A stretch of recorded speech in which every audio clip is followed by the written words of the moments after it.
তো বন্ধুরা, এখন আমরা এসে গেছি একেবারে বেলারি যে রামকৃষ্ণ আশ্রম, তো সেই আশ্রমের সামনে। তো এখান থেকে আশ্রমের পুরো ভিউটা খুব সুন্দরভাবে পেয়ে যাব। তো এই হচ্ছে বেলারি শ্রীরামকৃষ্ণ আশ্রমের যে প্রাত্যহিক কাজ, তার সময়সূচি।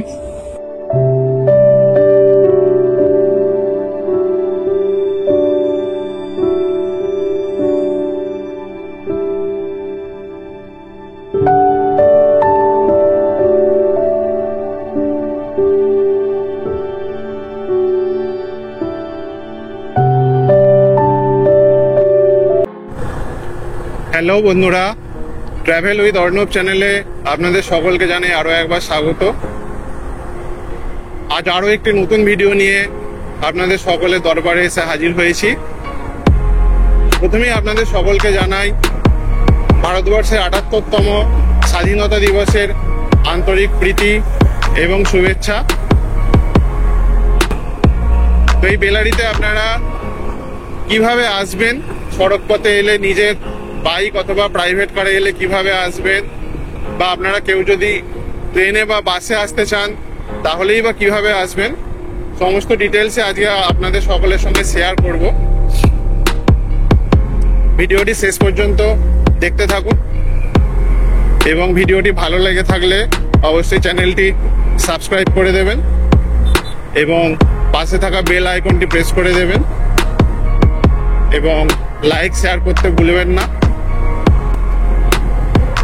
তো এখন আমরা এসে গেছি উলুবেড়িয়ার নিমদিঘি ইএসআই হসপিটালের কাছে যে মোড়, সেখানে। তো এখন সিগন্যাল গ্রিন আছে, আমরা এগিয়ে যাব, এগিয়ে গিয়ে তারপরে কথা বলছি।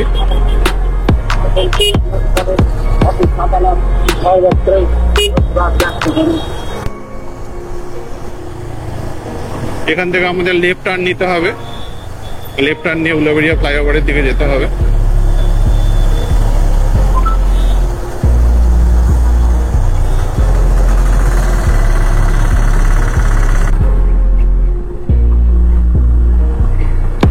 তো আজকে স্বাধীনতা দিবসে সকালের দিকেই বেরোনোর ইচ্ছা ছিল, কিন্তু সকালের দিকে ওয়েদারটা খুব একটা ভালো ছিল না, বর্ষাকাল।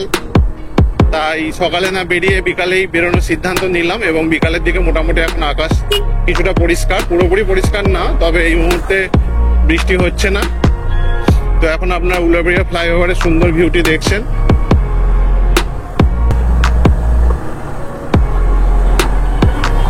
সংক্ষেপে এই রোডটিকে ওটি রোড বলা হয়। এর পুরো নাম হচ্ছে ওড়িশা ট্রাং রোড।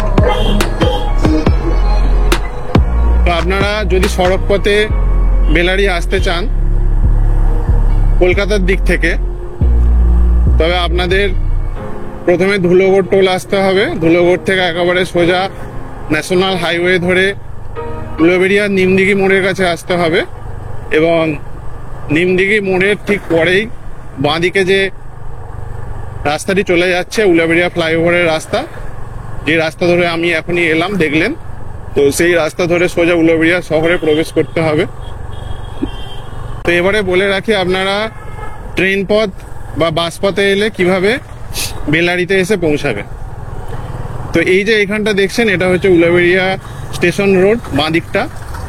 তো আপনাকে উলুবেড়িয়া স্টেশনে নেবে আপনাকে হেঁটে এই মোড় অব্দি আসতে হবে এবং এখান থেকে আপনি বহু সংখ্যায় অটো, বাস, ম্যাজিক গাড়ি প্রভৃতি পেয়ে যাবেন এবং সেই গাড়ি করে আপনারা বেলারি পৌঁছে যেতে পারেন।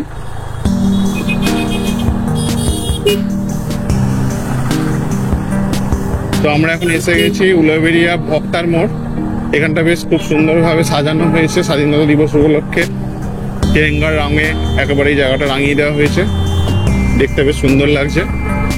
তো বন্ধুরা, আমরা এখন এসে গেছি জগদীশপুর। তো এখান থেকে বেলারির দূরত্ব আর 11 কিলোমিটারের মতো।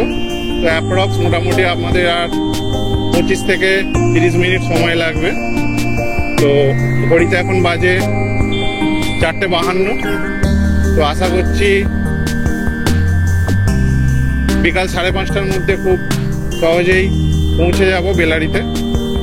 এবং বিকালের দিকটাই নদীর পাড়ের যে সৌন্দর্য সেটা মানে খুবই উপভোগ করা যায়।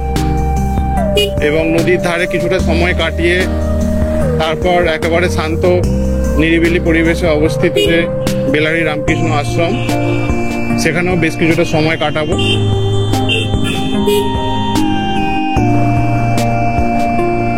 তো এখন আমরা ধুলো সিমলা পেরিয়ে পালপাড়া হয়ে বেলারির খুব কাছাকাছি এসে গেছি।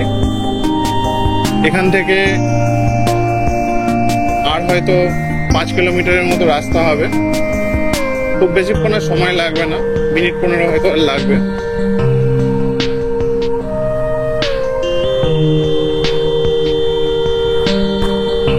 অসাধারণ সুন্দর রাস্তা। বিগত কয়েকদিন টানা বৃষ্টি হয়েছে, তার ফলে গাছের পাতাগুলো একেবারে ধুয়ে মুছে সাফ হয়ে গেছে। একদম সবুজ চারিদিকে। গ্রামের রাস্তা দিয়ে বাইক চালানোর সময় এই রাস্তাগুলো কিন্তু খুব সুন্দরভাবে উপভোগ করা যায়। তো আমরা এসে গেছি বেলারি মোড়। এই বেলারি মোড় থেকে এবারে কিন্তু আমাদের এই দেখছেন হোর্ডিং দেওয়া আছে বেলারি মোড়। এখান থেকে আমাদের লেফটে টার্ন নিতে হবে, আর একটু এগিয়ে হয়তো আমরা রাস্তা পাবো লেফটে যাওয়ার।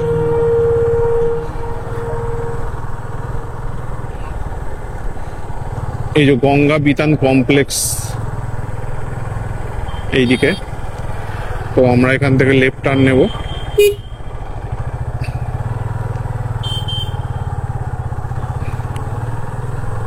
এই বেলারি মোড় থেকে লেফট টার্ন নিলাম। এবার একদম গ্রামের একেবারে কোর এরিয়ায় আমরা ঢুকে গেছি। তো দেখছেন বেশ সুন্দর চারিদিকে চাষবাস হয়েছে। তো এইগুলো সম্ভবত শশা গাছ বা এই ধরনের কিছু গাছ হবে। সামনে তাল গাছের সারি। তো এই রাস্তাটুকু আপনারা কিন্তু চাইলে হেঁটেও যেতে পারেন, খুব বেশি সময় লাগবে না। এখান থেকে আর হয়তো 1 থেকে 1.5 কিলোমিটার রাস্তা বেলারি রামকৃষ্ণ আশ্রম। তো ঘড়িতে এখন বাজে 5:13। তো আমি টার্গেট করেছিলাম 5:30টার মধ্যে ঢুকে যাওয়ার। তো আর হয়তো মিনিট 5 লাগবে এখান থেকে। তো এই রাস্তা দিয়ে হাঁটতেও কিন্তু আপনাদের বেশ লাগে। এই একটা ছাগল এসে গেছে সামনে। তো ওই গ্রামের রাস্তা দিয়ে গেলে একটু এইসব গরু ছাগল দেখে চালাতে হয়। তো রাস্তাটা একটু খারাপ এখানটা, গ্রামের রাস্তা সেইভাবে হয়তো ডেভেলপমেন্ট হয়নি। বেশ গর্তও আছে অনেকগুলো।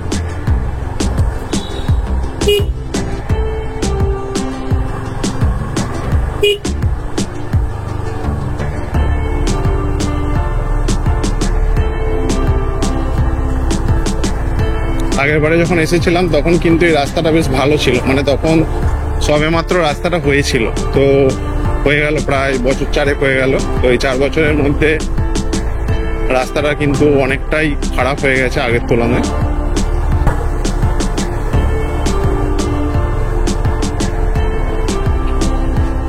রাস্তা খারাপ হলেও গ্রামের এই দৃশ্যপট, বাঁশবাগান, বিভিন্ন ধরনের মাচার মধ্যে সবজির চাষ, এগুলো কিন্তু এই যে খারাপ রাস্তার একটু আধটু যে সমস্যা সেটাকে কিন্তু কিছু মালুমই হচ্ছে না।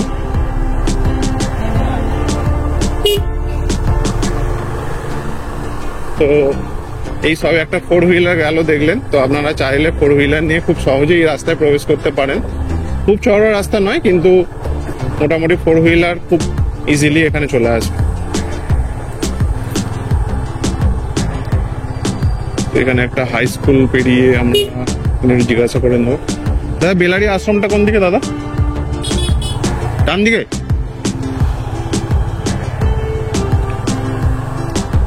তো অনেকদিন আগে এসেছিলাম, ভুলে গেছি, তাই লোকাল লোককে একটু জিজ্ঞাসা করতে হচ্ছে।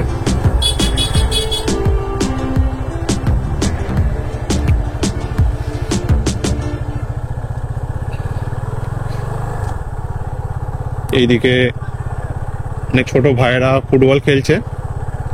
স্বাধীনতা দিবসের ছুটিতে খেলা হচ্ছে, খুব আমরাও ছোটবেলায় খেলা খুব উপভোগ করতাম। তো এই বাঁদিকেই বেলারি বিবেকানন্দ হাই স্কুল, তো সেই হাই স্কুলকে বাঁদিকে রেখে আমরা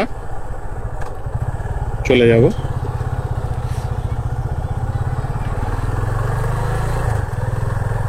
একেবারে সুন্দরভাবে খেলা হচ্ছে, বেশ বড় মাঠ, কিন্তু ফুটবল খেলার জন্য একেবারে আদর্শ। আর বর্ষার সময় ফুটবল খেলার যে আনন্দ, এই যে শৈশবে ছিল, সেই দিনগুলো কখনোই ভোলা। এই বেলারি আশ্রমটা কোন দিকে ভাই? ডান দিকে?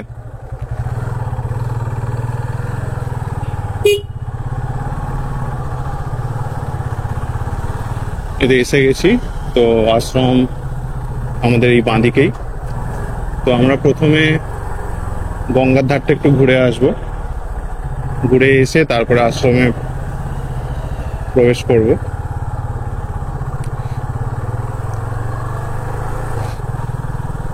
খুব সুন্দর পরিবেশ। ডান দিকে একটা ছোট্ট পুকুর, তাতে অনেক শালুক ফুল হয়ে আছে। এবার সম্ভবত আমাদের এই বাঁধের রাস্তায় উঠতে হবে, কিন্তু এখানে একটা গাড়ি আসছে, ব্যাক করছে।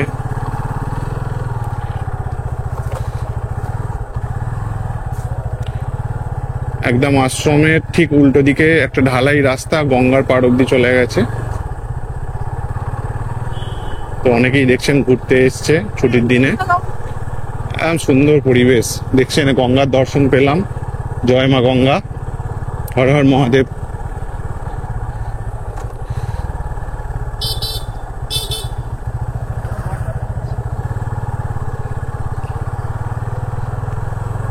আমরা একেবারে বেলারি যে নদীর পার, সেখানে পৌঁছে গেছি। এখানে বাইকটা পার্ক করে দিতে হবে।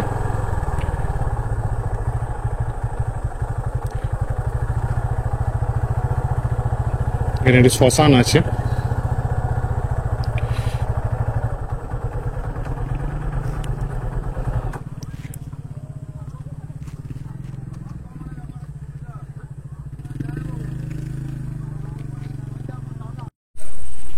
তো বন্ধুরা, এখন আমি এসে গেছি একেবারে বেলারি যে নদীর ধার, সেখানে একেবারে সুন্দর শান্ত পরিবেশ।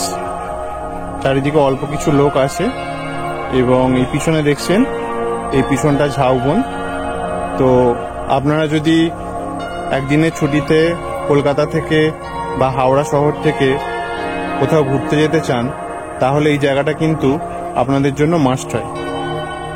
তো কলকাতা থেকে এখানে আসতে মোটামুটি সময় লাগবে আপনার 2 ঘন্টা, এবং এই 2 ঘন্টার দূরত্ব অতিক্রম করে আপনার একটা দিন কিন্তু খুব সুন্দরভাবে উপভোগ করতে পারবেন।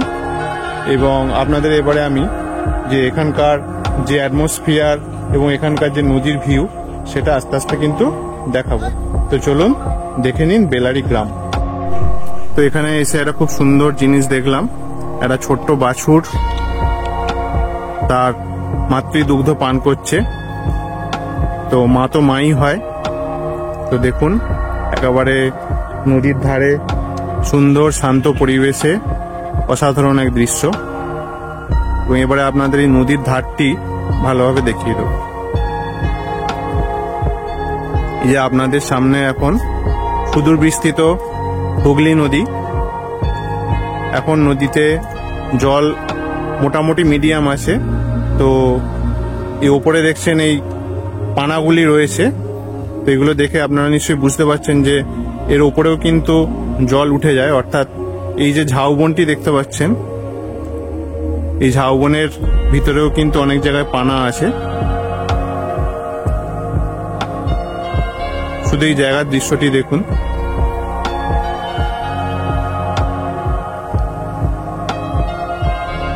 একদম সুন্দর ঝাউ, আকাশমণি প্রভৃতি গাছে একদম সুন্দর একটা ছোটখাটো একটা জঙ্গলের মতো হয়ে আছে।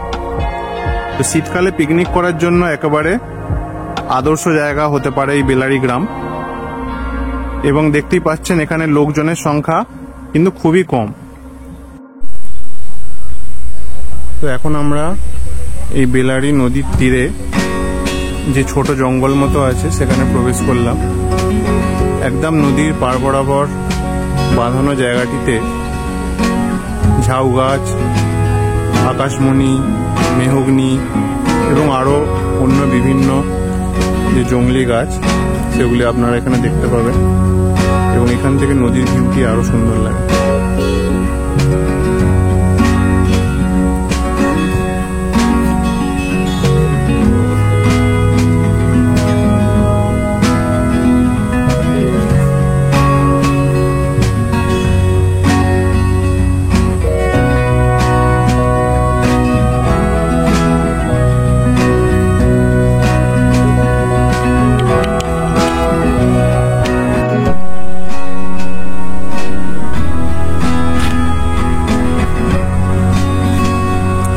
নদীর যে পাড় সিমেন্টের ঢালাই করা আছে দেখছেন, তো সেই পাড় বরাবর হেঁটে একটু এগিয়ে যাচ্ছি।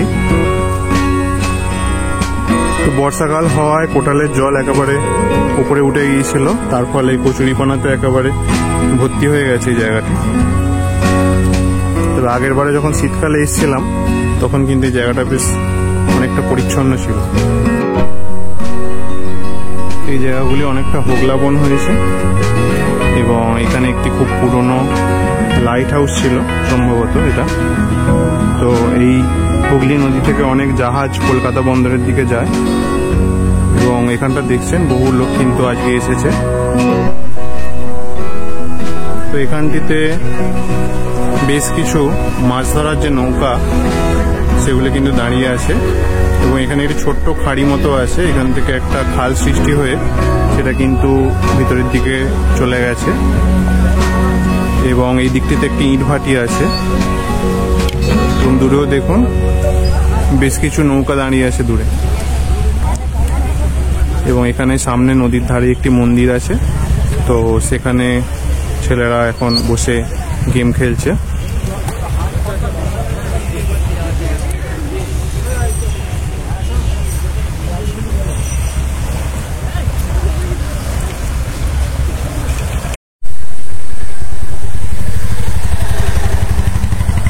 নদীর একদম ধারে একটি ছোট্ট কিন্তু খুব সুন্দর কালী মন্দির আছে।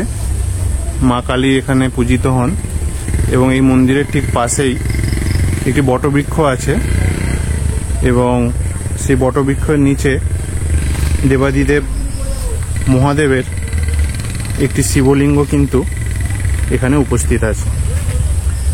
তো এখনও সেই শিবলিঙ্গে দেখছেন বেলপাতা এবং অন্যান্য ফুল দেওয়া আছে। তো এই শিবলিঙ্গটি কিন্তু প্রতিদিন পূজিত হন এখানে এবং এই রাস্তা দিয়ে আমরা এই বেলারিতে এসে প্রবেশ করেছি। তো বন্ধুরা, এখন আপনাদের একেবারে বেলারি যে রামকৃষ্ণ আশ্রম, সে আশ্রমের ভিউটি দেখাচ্ছি। উলুবেড়িয়ার খুব কাছেই শ্যামপুরের কাছে অবস্থিত এই বেলারি শ্রী রামকৃষ্ণ আশ্রমটি স্বাধীনতারও পূর্বে প্রতিষ্ঠিত হয়। 1931 সালে এই আশ্রমটি প্রতিষ্ঠা করেন স্বামী শ্রী আদি ভবানন্দ মহারাজ। অত্যন্ত সুন্দর এবং আধ্যাত্মিক এই প্রতিষ্ঠানটি নিয়ন্ত্রিত হয় হাওড়া জেলার রামকৃষ্ণ বিবেকানন্দ ভবপ্রচার পরিষদের দ্বারা এবং বেলুড় মঠের পরামর্শ অনুযায়ী। একটা দিন খুব শান্ত এবং সুন্দর পরিবেশে কাটানোর জন্য আপনারা অবশ্যই আসুন এই বেলারি রামকৃষ্ণ আশ্রমে। এই রামকৃষ্ণ আশ্রমে খাওয়া দাওয়া এবং রাত্রিবাসেরও সুব্যবস্থা আছে, তবে সেক্ষেত্রে আপনাকে আগে থেকে কিন্তু জানিয়ে আসতে হবে। আশ্রমেরই ওয়েবসাইট আপনারা গুগলে সার্চ করলে পেয়ে যাবেন। সেই ওয়েবসাইটে প্রদত্ত যে নাম্বার আছে সেই ফোন নাম্বারে ফোন করে আপনারা আগে থেকে বুকিং করে তারপরে যদি এখানে আসেন তাহলে এখানে কিন্তু আপনার থাকা খাওয়ার সুব্যবস্থাও হয়ে যাবে। নমস্কার, আজ এই পর্যন্তই থাক।